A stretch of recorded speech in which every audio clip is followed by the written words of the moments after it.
Y Raghavendra ji. I would like to thank you for giving me the opportunity to speak on farmers regarding this bill, sir.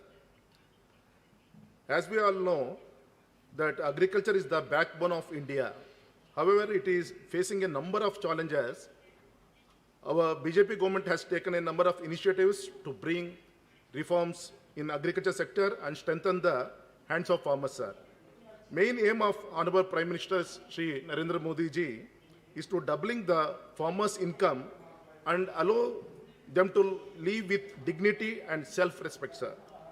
Sir, as we know, under the existing laws, there is a number of restrictions in the agriculture marketing system. It is difficult for free flow of agriculture produce from one state to another state, sir. Farmers cannot sell agriculture produce outside the restricted area. Sir, these are one set of problems. On the other hand, there is a lack of cold storages, insufficient godowns, and inadequate infrastructures. All these are causing a huge quantity of wastage in vegetable fruits and other perishable commodities. For example, if a farmer grows fruits like papaya or mango in a small village, he is unable to sell his produces to the processors in other parts of the country. So, the poor farmer is forced to sell the produces within the restricted area. Sir, considering these practical difficulties, our government has brought this ordinance and now it is before us in the form of Farmers Produce Trade and Commerce Bill 2020. The main intention of this bill is to prevent the market monopoly.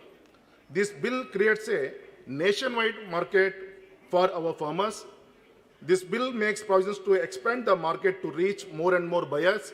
It leads for a healthy competition among sellers and buyers.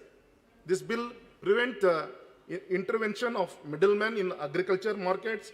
Farmers can demand better prices for his producers as they have freedom of selling their producers.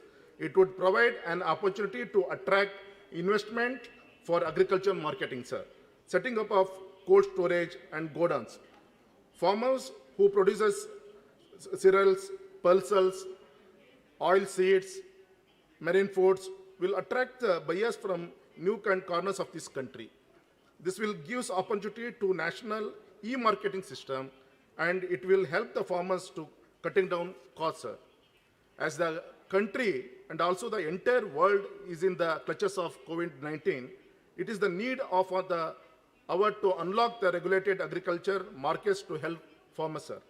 In the state of Karnataka, our BJP government has successfully implemented this ordinance under the leadership of Honorable Chief Minister, Mr. Shri B.S. Yediyurappa ji.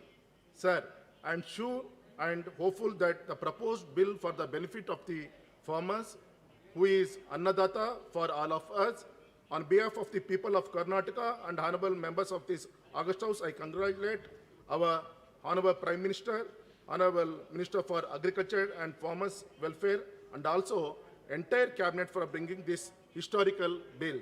And this is a gift from Shri Narendra Modi ji to the farmers of this country on his 70th birthday, sir.